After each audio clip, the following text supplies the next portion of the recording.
তোফাজ্জল ভাইয়ের মৃত্যুর কথা আমাদের মাঝে ইতিহাস হয়ে থাকবে। আমরা কখনো তোফাজ্জল ভাইয়ের মৃত্যুর কথা বলবো না। এই ছাত্র ভাই ব্রাদার, তোমাদের উদ্দেশ্য আমার এই ভয়েসটা। কিছুদিন আগে তোমাদের আন্দোলনে এই প্রবাসীরা তোমাদের পাশে দাঁড়াইছিল। প্রত্যেকটা প্রবাসীরা রেমিটেন্স বন্ধ করে দিয়ে তোমাদের পাশে ছিল। 2 কোটি প্রবাসীরা তোমাদের পাশে দাঁড়াইছিল। আজকে এই দিন দেখার জন্য ভাবতে অবাক লাগে, একটা মানুষ মানুষকে কিভাবে হত্যা করে।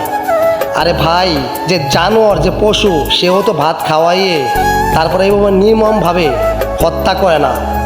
ডক্টর ইউনূস স্যারকে বলবো, এই সমস্ত কুলঙ্গারদের শাপলা চক্করের ভিতরে হাজার হাজার জনগণের সামনে এদের গলায় ফাঁসি দিয়ে এদের মৃত্যু দেওয়া হোক।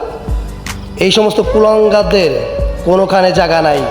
আজকে প্রত্যেকটা প্রবাসীরা এই সমস্ত খুনিদের বিচার চায়। 2 কোটি প্রবাসীরা এই সমস্ত কুলঙ্গারদের এমন বিচার চায়। তোফাজ্জল ভাইয়ের যেরকম হত্যা হয়েছে, নেক্সট টাইম কোনো ভাই যেন বাংলাদেশের ভিতরে হত্যা না হয়। বলো বন্ধু, বলো আমায়, সৃষ্টির সেরা মানুষ কেন অমানুষ